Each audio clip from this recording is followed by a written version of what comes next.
You're an aspiring winger. You've watched the stepover compilations. You've practiced the free kick stance. But when you get on the pitch, the fullback doesn't even flinch. He just stands there, waits for you to make your move, and takes the ball. Sound familiar? Most tutorials on how to play like Cristiano Ronaldo are lying to you. They show you the Instagram version. They don't show you the factory where it was built. I've spent 200 hours breaking down his 07/08 season. Not highlights, full games. And I found something that completely changes how you need to train. By the end of this video, you'll know the exact psychological trigger and the physical drill that turned him into a monster. Fair warning, it's probably the opposite of what you're doing right now. To understand 2008 Ronaldo, you don't start at Old Trafford. You start in Madeira, on a futsal court, where a skinny kid was getting destroyed by adults every single day. Here's the secret the big channels won't tell you. Ronaldo didn't learn to dribble on perfect grass with cones. He learned in a cage. Small space, heavy ball. In futsal, you have 3/10 of a second to make a decision before you lose the ball. There's no time to think. It's react or die. That environment doesn't just build skill, it builds survival instinct. The part of your brain that operates without thinking.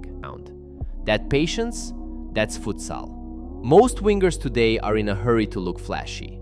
Ronaldo was in a hurry to be effective. If you only train on a big field with space, you never develop that clock in your head. You get comfortable. Comfortable doesn't win Ballon d'Ors. So step 1, environment hacking. For the next 2 weeks, get off the full-sized pitch. Play 3 versus 3. Play futsal. Play in a parking lot. No lines, no referees, just chaos. In this chaos, your brain activates mirror neurons. Most people think watching Ronaldo is enough. It is, but only if you watch the right way. TikTok edits are entertainment. They don't rewire your brain. Watch full matches. Watch what he does without the ball. Watch how he isolates the fullback. Watch how he pauses before exploding. Study with intensity and your brain starts copying his rhythm without you trying.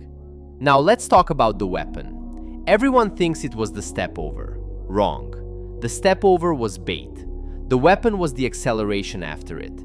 That 3-step explosion. That violent burst where his torso stayed low and his legs fired like pistons. That's what defenders fear. Simple, violent, effective. Here's how you train it. Drill 1. The violent 3. Set up 2 cones 5 meters apart. 2 sharp stepovers. But don't think about the stepover. Think about the shoulder drop. Dip your shoulder like you're going to Madrid. Sell it with your eyes. Then explode. The first 3 steps must be violent, like a sprinter leaving the blocks. Do this 10 times a day on each foot for 30 days. You're training your nervous system to be dangerous, not flashy. One more layer, the finishing. In 2008, Ronaldo punished goalkeepers. He shot early. He shot from distance. Most players do finishing drills standing still. Perfect pass, perfect strike. Useless. After every dribble drill, finish with a shot. Even when you're tired. Especially when you're tired.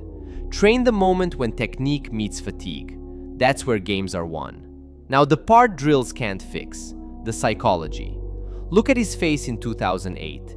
It's not just confidence, it's controlled aggression. When he lost the ball, he didn't complain. He hunted to get it back, immediately. That split second of rage turned into a sprint and a tackle.